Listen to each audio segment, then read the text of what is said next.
എല്ലാം തകർത്ത രാത്രി എന്ന നോവലിൻ്റെ 131 ഭാഗമാണ് നിങ്ങളിന്ന് വായിച്ച് കേൾക്കാൻ പോകുന്നത്.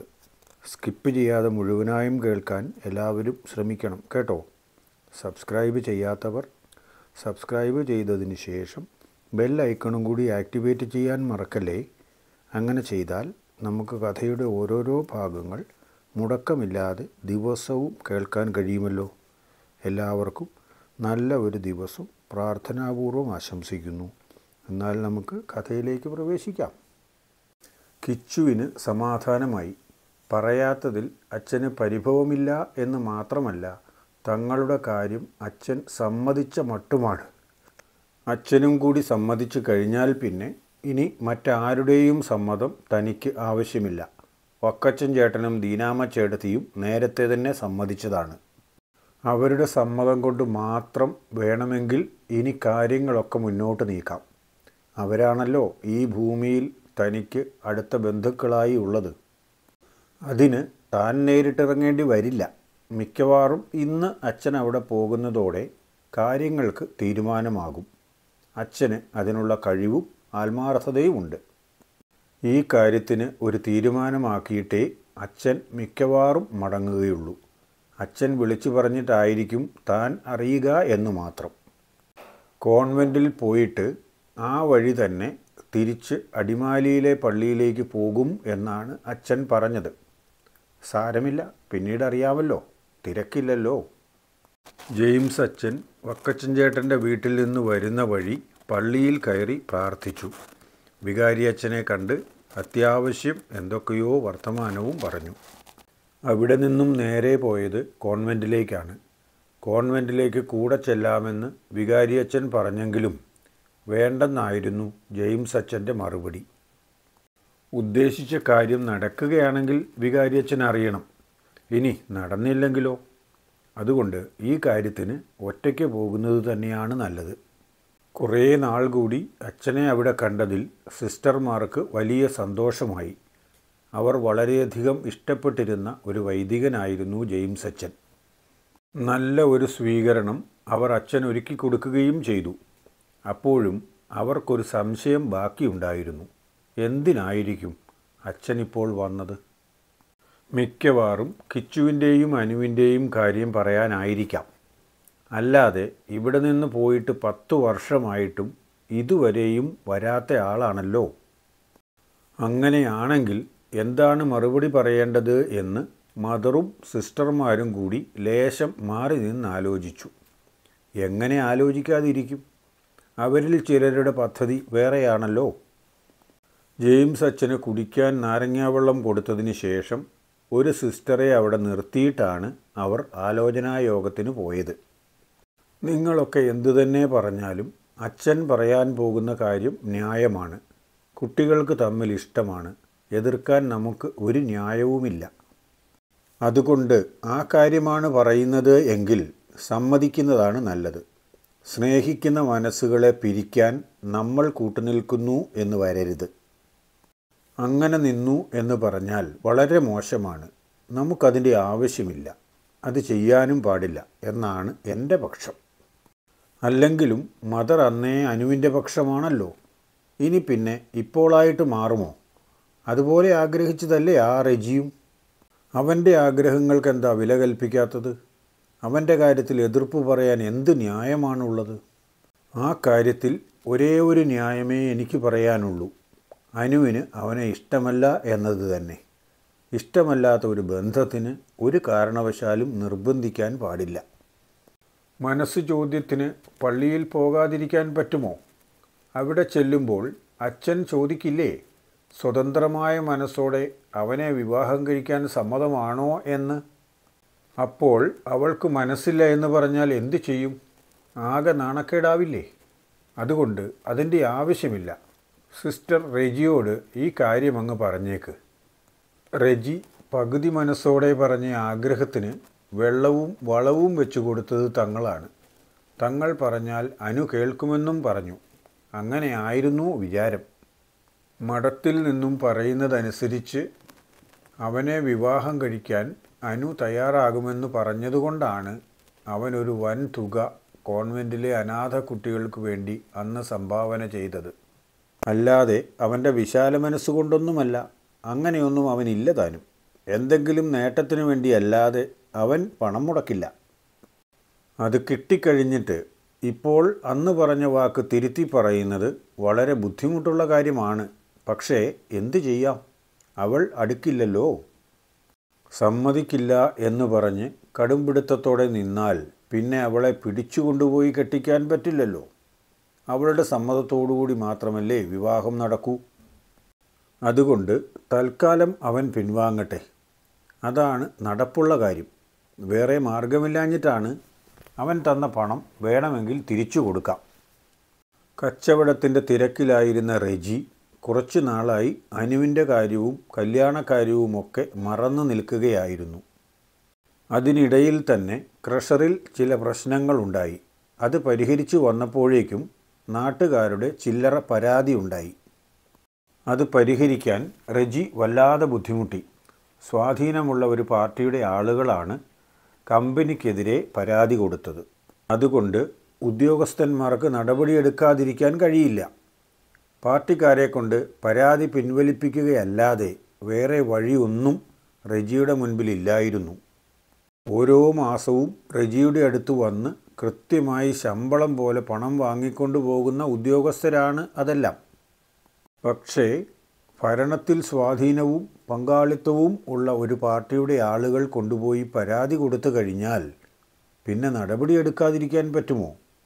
റെജിയുമായി വളരെ അടുപ്പമുള്ള ഒരു ഉദ്യോഗസ്ഥൻ അല്പം മടിയോടെയാണെങ്കിലും കമ്പനിയിൽ വന്ന് റെജിയോട് പറഞ്ഞു, മുതലാളിക്ക് ഒന്നും തോന്നരുത്. ഞങ്ങൾ പണം വാങ്ങുന്നുണ്ടെന്നുള്ളതൊക്കെ ശരി.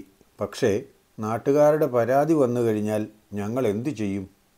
പിന്നെ നടപടിയെടുക്കാതിരിക്കാൻ ഞങ്ങൾക്ക് പറ്റില്ലല്ലോ. ചെയ്യാൻ കഴിയുന്നത് അതിന് പരമാവധി കാലതാമസം വരുത്താം എന്നതാണ്. എന്നാലും അനുവദനീയമായ പരമാവധി മാത്രമേ നൽകാൻ പറ്റൂ. പെട്ടെന്നൊന്നും നടപടിയെടുക്കേണ്ടതില്ല. മുതലാളിക്ക് പ്രശ്നം പരിഹരിക്കാൻ സമയം കിട്ടും. യുക്തിപൂർവം പ്രവർത്തിക്കണം എന്ന് മാത്രം. കൂടുതൽ എന്തോ സംസാരിക്കാനുള്ളതുകൊണ്ട് ആ ഉദ്യോഗസ്ഥൻ കസേരയിലേക്ക് ഇരുന്നു. അതിനുശേഷം വിശദമായി കാര്യങ്ങൾ ബോധ്യപ്പെടുത്തി. ഇവിടെ നിന്നുള്ള പൊടി അന്തരീക്ഷ മലിനീകരണം ഉണ്ടാക്കുന്നുണ്ട് എന്നാണ് പരാതി. അതവർക്ക് അസുഖങ്ങൾ ഉണ്ടാകാൻ കാരണമാകുന്നു പോലും. മലിനീകരണ നിയന്ത്രണ ബോർഡിൻ്റെ സർട്ടിഫിക്കറ്റ് വാങ്ങിച്ചത് നേരായ വഴിക്കല്ല എന്നാണ് അവർ പരാതിപ്പെടുന്നത്. അതെങ്ങനെ ശരിയാകും? മലിനീകരണ നിയന്ത്രണ ബോർഡിന് അപേക്ഷ കൊടുത്തു. അവർ വന്ന് സ്ഥലവും അതിൻ്റെ ചുറ്റുവട്ടത്തിലുള്ള പ്രദേശങ്ങളും പഠിച്ചു. അന്ന് താമസക്കാർ ആരുമില്ലായിരുന്നു ആ പ്രദേശത്ത്. അതുകൊണ്ട് ആർക്കും കമ്പനിയെക്കൊണ്ട് ഒരു ഉപദ്രവവും ഉണ്ടാവുകയില്ലല്ലോ. അങ്ങനെ ഒരു അനുകൂല സാഹചര്യം ഉള്ളതുകൊണ്ടാണ് കൈക്കൂലി വാങ്ങിയിട്ടാണെങ്കിൽ പോലും അവർ സർട്ടിഫിക്കറ്റ് കൊടുത്തത്. അതിൻ്റെ അടിസ്ഥാനത്തിലാണ് ബാക്കി കാര്യങ്ങളെല്ലാം മുന്നോട്ട് നീക്കിയത്. എല്ലായിടത്തും വേണ്ടതൊക്കെ കൊടുത്തതുകൊണ്ട് വളരെ പെട്ടെന്ന് കാര്യങ്ങളെല്ലാം നടന്നു. അന്ന് ആരും താമസിക്കാൻ കൊള്ളില്ല എന്ന് പ്രഖ്യാപിച്ച സ്ഥലത്തേക്ക് ആളുകൾ താമസത്തിന് വന്നു. കമ്പനി തുടങ്ങുമ്പോൾ ഇല്ലാത്ത താമസക്കാരാണ് ഇപ്പോഴത്തെ പരാതിക്കാർ. അവർ വന്ന് താമസം തുടങ്ങുമ്പോൾ ആ കമ്പനി അവിടെ ഉണ്ടല്ലോ. അന്നും ഇപ്പോൾ ഉള്ള പോലെ പൊടിയുമുണ്ട്. എന്നിട്ടും ഇപ്പോൾ അവരിൽ നിന്നാണ് പരാതി പോയിരിക്കുന്നത്. ഇന്നോ നാളെയോ പൊല്യൂഷൻ കൺട്രോൾ ഓഫീസിൽ നിന്നും ആൾ വരും. അവരോട് പറഞ്ഞു നിൽക്കാൻ പ്രത്യേക വകുപ്പ് ഒന്നുമില്ല എന്നാണ് അദ്ദേഹം പറഞ്ഞതിൻ്റെ രത്ന ചുരുക്കം. എവിടെ ഒരു പ്രശ്നമുണ്ടെങ്കിലും അതിനൊരു പരിഹാരവും ഉണ്ടാകും. ഇവിടെ ഈ പ്രശ്നത്തിനും ഒരു പരിഹാരമുണ്ടാകേണ്ടതല്ലേ? ഇപ്പോൾ എനിക്കൊന്നും തോന്നുന്നില്ല. എന്തെങ്കിലും തോന്നുന്നുണ്ടെങ്കിൽ നിങ്ങൾ പറ. നിങ്ങളാണല്ലോ ഇത്തരം പ്രശ്നങ്ങളിൽ ഇടപെട്ടിട്ടുള്ളതും പരിഹരിച്ചിട്ടുള്ളതും. പരിഹാരം റെജി മുതലാളിയോട് പറഞ്ഞാൽ അല്പം ചെലവുള്ള കാര്യമാണ്. എങ്ങനെ പ്രതികരിക്കും എന്ന് പറയാൻ പറ്റില്ല. എന്നാലും ഈ സമയത്ത് അതിനുള്ള പരിഹാരം പറഞ്ഞു കൊടുക്കലാണ് സുഹൃത്തായ ഒരു മുതലാളി എന്ന നിലയ്ക്ക് തനിക്ക് ചെയ്യാവുന്നത്. അങ്ങേരോട് ചെയ്യാവുന്ന ഏറ്റവും വലിയ ഉപകാരം അതാണ്. അല്ലെങ്കിൽ ചിലപ്പോൾ കമ്പനി നിന്നുപോകും. മാസം മാസം തങ്ങൾക്ക് കിട്ടുന്നതും നിലയ്ക്കും. പരിഹാരം അല്പം ചെലവുള്ള കാര്യമാണ്. എന്നാൽ പോലും 100% ഉറപ്പ് പറയാനും കഴിയില്ല. ഇപ്പോൾ പരാതി കൊടുത്തിരിക്കുന്ന ആളുകളുടെ സ്ഥലങ്ങൾ വാങ്ങണം. മറ്റ് ആളുകളെ കൊണ്ട് വാങ്ങിപ്പിച്ചാൽ മതി. അവർ നമ്മുടെ ബിനാമികളായിരിക്കണം. അവരെ കൊണ്ട് ഭാവിയിൽ വള്ളിക്കെട്ട് ആകാൻ പാടില്ല. ബന്ധുക്കളുടെ പേരിൽ വാങ്ങിയാലും മതി. വളരെ പെട്ടെന്ന് തന്നെ കാര്യങ്ങളെല്ലാം ചെയ്യുകയാണെങ്കിൽ മലിനീകരണക്കാർ വരുമ്പോഴേക്കും പ്രശ്നം തീരും. പിന്നെ പരാതിപ്പെടാൻ ആരും കാണില്ലല്ലോ. എല്ലാം നമ്മുടെ വേണ്ടപ്പെട്ടവരുടെ കയ്യിലേക്ക് എത്തിക്കഴിഞ്ഞാൽ പരാതി തന്നെ ഇല്ലാതെയാകും. പ്രശ്നം തീരുകയും ചെയ്യും. സ്ഥലം വാങ്ങിക്കഴിഞ്ഞാലുള്ള മറ്റു മെച്ചങ്ങളെക്കുറിച്ചുകൂടി ഉദ്യോഗസ്ഥൻ റെജിക്ക് വിശദമായ ഒരു ക്ലാസ് എടുത്തു. മാത്രവുമല്ല, സ്ഥലം വാങ്ങിയിടുന്നത് നല്ലൊരു നിക്ഷേപമാണ്. പ്രശ്നങ്ങളെല്ലാം തീർന്നു കഴിയുമ്പോൾ നമുക്കത് തിരിച്ച് നമ്മളുടെ പേരിലേക്ക് എഴുതി മേടിക്കുകയും ചെയ്യാം.